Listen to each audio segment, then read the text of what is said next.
Hey guys, it's layout update time.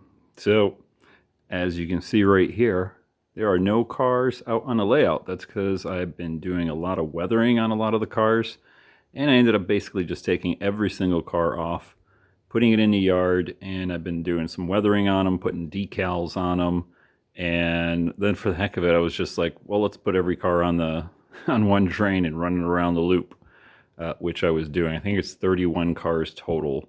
But let's take a quick look over here. Here is the yard. And as you can see, all of the cars currently are right here. We'll take a look at some of the weathering I've been doing. Light weathering on a couple of these. Decals stuck on.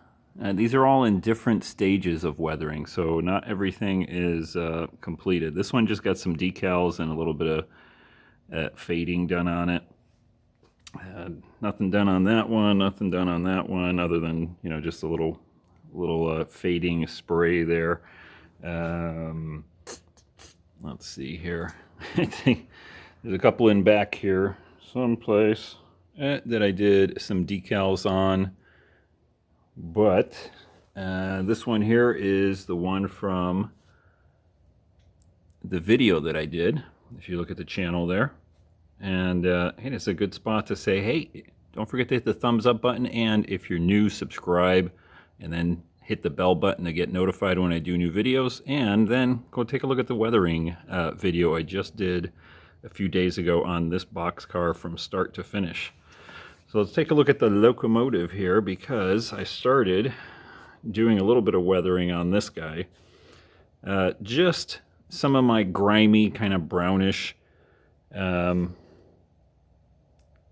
tint, whatever you want to call it, grime on it. Come on, focus camera. I know it's a little bit bright here, so I guess you can't really see it too bad or too good. Let's see, we'll get it from this angle. But yeah, just started griming up this car just a little bit, dulled it down, put some flat clear coat on it, and going to keep on doing a little bit more weathering as I go here. So let's take a look at the actual layout changes. And over here at Shasta Beverage, focus, I started doing the ground cover over here. And I looked at a couple of different videos, a couple of different techniques. Believe it or not, the one thing I struggle with is ground cover. As like stupid as that sounds, it may be pretty easy, but I don't know. I just have a hard time trying to get it just right. I've been trying different things, you know, like the rest of the layout has got, you know, sort of the grout mixture just slathered on there just for color, along with some paint. But this section right here, I'll get a good close-up of it, is a mixture of some regular dirt, and it's actually some of the darker patches you see right there, and grout. And since I already had grout in this area, what I did was I just took a sandpaper block, just kind of sanded it down a little bit, mixed in some dirt, mixed in some more grout, because I have two different colors. I have like a light tan and a sort of darker brown. Just kind of mixed it around, and then tried something new. So I saw videos where guys were using hairspray. So I have a bottle of El Cheapo hairspray right there. And what I did was I just, you know, mixed everything around in here, got it nice and level, taped off the track, removed the building and everything, and then just totally saturated it with hairspray. And since I'm an impatient type, I took a hairdryer, because it's hairspray, right? It's hairdryer, hairspray, and just forced kind of dried it up a little bit, and this is solid.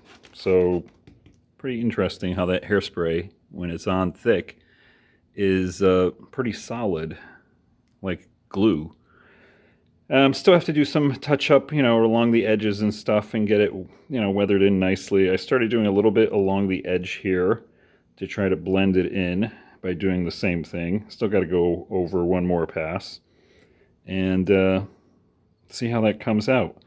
So also, Shasta Beverage, if you recall from one of my other updates, The prototype facility actually has like a couple of tanks back here and like a I don't know, a ladder going up above the tanks and stuff like that. So I just pulled this stuff out of some of my prior layout junk or stuff and just sort of stuck it in there for now. I don't know if I'll use this or maybe do something else with it. Probably color it. I don't know.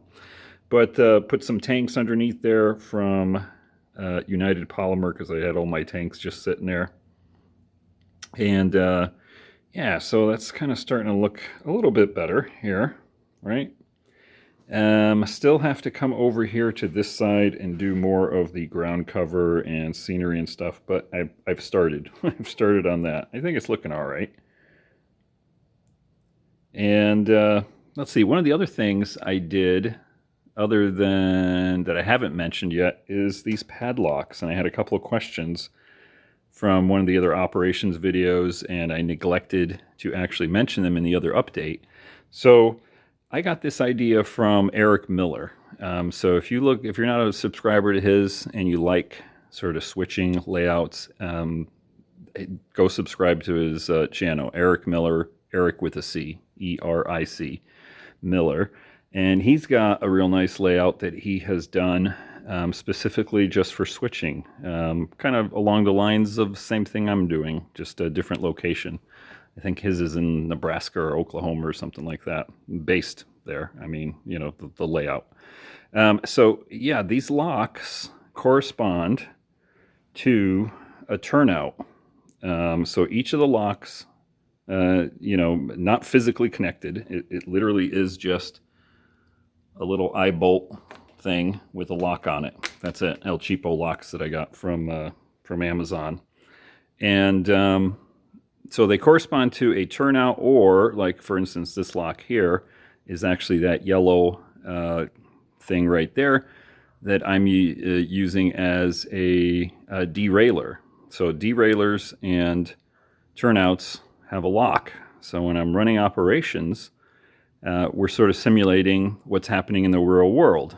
So all of the throwouts here are hand thrown, in effect, in real life and on the layout. And so the locomotive will come up to a turnout, stop, the conductor gets out, walks over, he has a set of keys, he unlocks it because there's a lock on it, and then he flips the turnout, right? And then away they go and they do their other stuff. So this is just another method to sort of slow down the action again, take your time, enjoy yourself kind of thing, and try to simulate what's happening in the real world. So that's why I had put all of these locks over here, and I think I had just enough for every single turnout and derailleur on the layout. Obviously this side doesn't have a fascia or anything like that yet, because we're getting to that someday. So that's pretty much it for the update. And as you can see, there's no cars on here because I'm going to be doing an operations after just running around and weathering my cars. We're going to do another operations video here and get some cars set out onto the layout. So that's it for now. Pretty short update, but stick around in the future here very shortly because I'm off after like an hour and a half. I'm off for the next week. So I plan to do a lot of work and get a lot of videos up on my progress here on my layout. So once again, hit the thumbs up button and subscribe if you're new. Till next time, guys, take care.